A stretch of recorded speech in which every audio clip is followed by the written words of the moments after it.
ఈ రోజున రాష్ట్రంలో medical and pharmacy mafia, drug మాఫియాకు వ్యతిరేకంగా భారత కమ్యూనిస్ట్ పార్టీ ఒక పెద్ద విప్లవాత్మకమైనటువంటి కార్యక్రమాన్ని చేపట్టింది. ఈరోజు చూస్తున్న ప్రధానంగా ప్రత్యేకించి కరోనా కాలంలో ప్రజల యొక్క ఆరోగ్యాన్ని బలహీనతగా చేసుకొని సొమ్ము చేసుకున్నటువంటి అనేక మెడికల్ మాఫియాలు ఉన్నాయి. ఇటీవల కాలంలో ప్రభుత్వం 2025 మార్చి 21 నుంచి 25వ తేదీ వరకు ఆపరేషన్ గరుడ అంటే ఆపరేషన్ ఈగిల్ అనేటువంటి పేరుతో డ్రగ్ కంట్రోల్ బోర్డు, ఔషధ నియంత్రణ మండలి, పోలీసు శాఖ కలిసి పెద్ద ఎత్తున రాష్ట్రంలో దాడులు నిర్వహించింది. 40,000 మెడికల్ షాపులు ఉన్నాయి రాష్ట్రంలో. ఉమ్మడి కృష్ణా జిల్లాలో 7,000 షాపులు ఉన్నాయి. కానీ వీళ్ళంతా దాడులు చేసి మన జిల్లాలో 162 షాపుల మీద దాడులు చేసి అన్ని వైలేషన్స్ ఉన్నాయని చెప్పేసి అబ్జర్వ్ చేశారు. దాంట్లో రాష్ట్ర వ్యాప్తంగా 9 చోట్లే వాళ్ళు కేసులు పెట్టడం జరిగింది. 40,000 షాపులు ఉంటే అనంతపురంలో ఒకటి, విజయనగరంలో ఒకటి, శ్రీకాకుళంలో ఒకటి, పల్నాడులో ఒకటి, అవినిగడ్డలో ఒకటి. కాబట్టి ఇక్కడ అవినిగడ్డకు వచ్చేటప్పటికి భార్గవ తేజ్ మెడికల్ స్టోర్స్ అని చెప్పి దాన్ని సీజ్ చేయటం జరిగింది.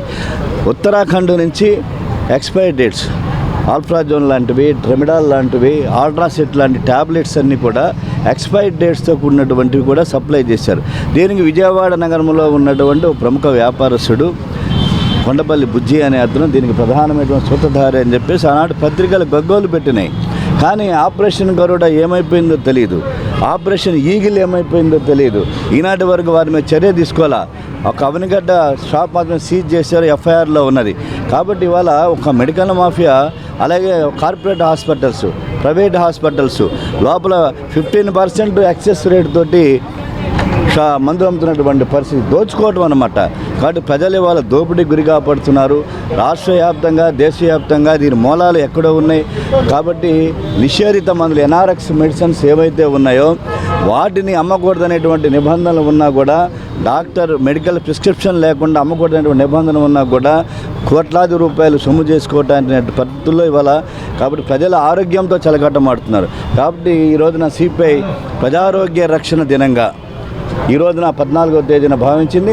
అవైపుకి వాళ్ళ రాష్ట్ర వ్యాప్తంగా కూడా మెడికల్ మాఫియాకి, మెడికల్ ఫార్మసీ మాఫియాకి, డ్రగ్ మాఫియాకి వ్యతిరేకంగా. డ్రగ్ మాఫియా అంటే చాలామంది గంజాయి, కొకైన్ అనుకుంటున్నారు. కాదు, ఇది ప్రజల ఆరోగ్యంతో చెలగాటమాడేటువంటి drug mafia. Drugs, pharmaceuticals, medical, private hospitals, corporate hospitals దోపిడీకి వ్యతిరేకంగా ఈ రోజున ప్రజారోగ్య పరిరక్షణ దినం అనేటువంటిది ఈ రోజున మేము మెయింటైన్ చేస్తున్నాము. ఇవాళ ధర్నా తెలియజేస్తున్నాము. దోనేపూడి శంకర్, ఎన్టీఆర్ జిల్లా సిపిఐ సెక్రటరీ. చిన్న క్వశ్చన్ సార్, మీరు చెప్పారు ఇప్పుడు ఈగిల్ టీమ్స్ రాడులు చేసినాయి, కేసులు పెట్టినారని చెప్పినారు. అయితే ఈగిల్ టీమ్స్ కేసులు పెట్టిన వాటిలో మీరే ఒక మాట చెప్పారు, ఏంటంటే అక్కడో కేసు పెట్టారు, దాడులు చేశారు. పేపర్లో అయితే ఇన్ని వేల ఉల్లంఘనలు జరిగినాయి, 48,000, 50,000 ఉల్లంఘనలు జరిగినాయి. దాన్ని మా దృష్టికి వచ్చినటువంటి విషయం ఏంటంటే, ఇప్పుడు నాకున్న సమాచారం చెప్పండి, 17,000 కేసులు సంవత్సరానికి పెడుతున్నారు. డ్రగ్ కంట్రోల్ డిపార్ట్మెంట్ సంవత్సరం మొత్తం మీద 10 నేను మీకు ధృవీకరణ పత్రంతో మాట్లాడుతున్నాను. 17,000 కేసులు సంవత్సరానికి పెట్టి ప్రాసిక్యూషన్కి వచ్చేసరికి 1, 0 లేదా 2, ప్రాసిక్యూషన్కి వచ్చేసరికి 2 కేసులు మాత్రమే కోర్టులోకి వస్తున్నాయి. ఈ 16,999 కేసులు ఏవైతే ఉన్నాయో అవి ఒప్పందాల మధ్యలో, లంచాల మధ్యలో పోతున్నాయి. డ్రగ్ కంట్రోల్ వ్యవస్థలో ఉన్నటువంటి లంచాలు ఆంధ్రప్రదేశ్లో విడిపోయిన తర్వాత 600 కోట్లు ఏటా. వీటిల్లో నిరంతర ఇవాళ మాఫియా మీద మీరు పోరాటం తీసుకోవడం, కమ్యూనిస్ట్ పార్టీ తీసుకోవడం చాలా సంతోషకరమైన విషయం. ఎందుకంటే ఎంతసేపు ఈ కర్షకులు, కార్మికులు, రైతులు అనేటువంటి యాంగిల్లో ఉన్నట్టు మీరు ప్రజా సమస్యల మీద నేరుగా వచ్చిన మీరు అడగండి. మీరు సుదీర్ఘమైన ప్రశ్న నేను చెప్తాను. ఓకే, నాకు అర్థమైందండి. I can understand. ఖచ్చితంగా ఈ పోరాటం సుదీర్ఘమైనటువంటి పోరాటం. ప్రధానంగా మిత్రులు అడిగినట్లుగా 40,000 షాపులు ఉన్నాయి. నేను కూడా ఆధారపూర్వకంగా డ్రగ్ కంట్రోల్ బోర్డును కలిసి, అధికారులను కలిసి ఇన్ఫర్మేషన్ అంతా, నార్కోటిక్ మెడిసిన్స్ ఏమేమి మెడిసిన్స్, అలాగే ఎన్ఆర్ఎస్ కింద, అలాగే ఎన్ఎస్పిఎస్ యాక్ట్ కింద ఎన్ని కేసులు పెడుతున్నారు, ఇవన్నీ కూడా మా దగ్గర పక్కా ఇన్ఫర్మేషన్ ఉన్నది. కాబట్టి రాష్ట్ర వ్యాప్తంగా 162 వైలేషన్స్ అని గుర్తించి వాళ్ళు పెట్టింది 9 కేసులే. ఆ 9 కేసుల్లో కూడా అవినిగడ్డలో ఉన్నటువంటి భార్గవ తేజ్ మెడికల్ షాప్ను సీజ్ చేశారు. కాబట్టి కొండను తవ్వి ఎలకను పట్టారు. ఇప్పుడు డ్రగ్ కంట్రోల్ బోర్డు కానీ, పోలీస్ శాఖ మామూలు మత్తులో జోగుతూ ఉన్నది. అది ఓపెన్ సీక్రెట్.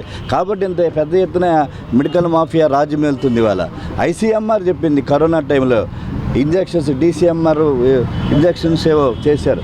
అది తర్వాత ఐసీఎంఆర్ ఖండించింది. కాబట్టి వాళ్ళ ప్రజల ఆరోగ్యంతో చెలగాటమాడుతున్నటువంటి పరిస్థితి ఉన్నది.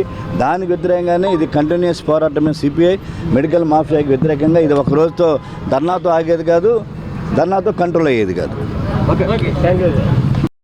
ఒకవైపున ఇంకొక వైపున కనీసం మనకు డయాగ్నోస్టిక్ సెంటర్లకు పోతే 1-2 టెస్టులు అవసరమైతే ప్రతి టెస్టు కూడా ఎక్కడ తీసినా ఎంఆర్ఐ స్కాన్ కానీ లేదా సిటీ స్కాన్ కానీ అది ఏ డయాగ్నోస్టిక్ సెంటర్ అయినా కూడా అదే వస్తుంది. కానీ రెండో ఆప్షన్ కోసం మనం వేరే హాస్పిటల్ పోతే మళ్ళీ తిరిగి టెస్టులన్నీ విపరీతంగా రాసి ప్రజల జోబులకు చిల్లు లేచేటువంటి పద్ధతిలో కొనసాగుతుంది.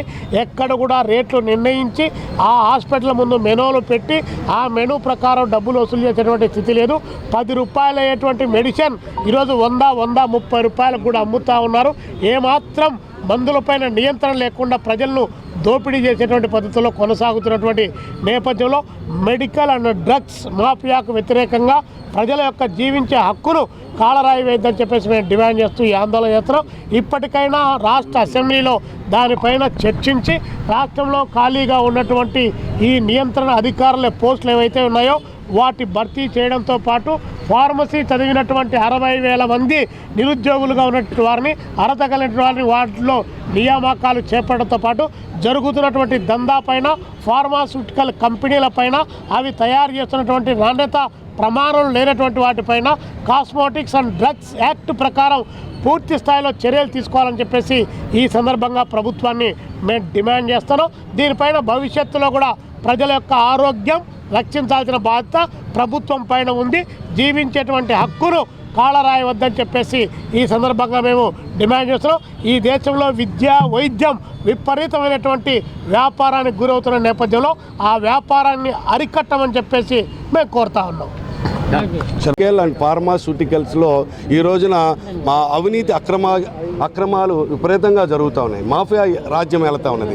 ఒక 10 పైసలతో తయారు చేసేటటువంటి మందు బిళ్ళ రూపాయికి అమ్మేటటువంటి పరిస్థితి, నియంత్రణ అనేటటువంటిది లేనటువంటి పరిస్థితి. ఈ రోజున మనం ఆరోగ్యానికి కోసం వెళ్ళేటటువంటి ఆసుపత్రుల్లో చూసినట్లయితే ఒక్కొక్క జబ్బుకి ఒక రకమైనటువంటి, ఒక హాస్పిటల్లో ఒక రకమైనటువంటి ఫీజు నిర్ధారణ చేస్తే ఇంకొక హాస్పిటల్ ఇంకో రకమైనటువంటి పద్ధతిలో దోపిడీ చేసేటటువంటి పరిస్థితి ఉన్నది. సిపిఐగా మేము సూచించేటటువంటిది రాష్ట్ర ప్రభుత్వానికి, మీరు ఏదైతే ఆరోగ్యశ్రీకి సంబంధించి మీరు ఫీజు నిర్ధారణ చేసేటటువంటి పద్ధతి ఉందో, ఆరోగ్యశ్రీ ద్వారా ఎవరైతే వైద్యం తీసుకుంటారో ఆ సంబంధిత హాస్పిటల్కి రాష్ట్ర ప్రభుత్వం నిర్ణయించినటువంటి ఫీజు మాత్రమే హాస్పిటల్కి చెల్లిస్తూ ఉంది. కానీ ప్రైవేటు వ్యక్తుల దగ్గర మటుకి ఒక హాస్పిటల్ దగ్గర ఒక రేటు, ఇంకొక హాస్పిటల్ దగ్గర ఇంకొక రేటు ఉంది. కాబట్టి ప్రతి హాస్పిటల్ దగ్గర కూడా ఫలానా జబ్బుకి ఫలానా వైద్యానికి ఇంత ఫీజు మాత్రమే వసూలు చేయాలనేటటువంటి షెడ్యూల్ని తయారు చేయటం ద్వారా ప్రజలకి ఆరోగ్యాన్ని, వైద్యాన్ని దగ్గర తీసుకొచ్చేటటువంటి పరిస్థితి ఉంటుంది. అదే పద్ధతిలో అనేక రాష్ట్రాల్లో మెడికల్ షాపులు చూసినట్లయితే మెడికల్ షాపుల్లో ఎవరు ఇష్టం వచ్చినట్టు వాళ్ళు వసూలు చేసేటటువంటి పరిస్థితి, ఎక్కడా కూడా బిల్లు ఇచ్చేటటువంటి పరిస్థితి లేదు. మనం చూసిన పక్కన ఉన్నటువంటి తమిళనాడులో అయితే బిల్లు లేకుండా 5 రూపాయల మందు కూడా ఇచ్చేటటువంటి పరిస్థితి ఉండదు.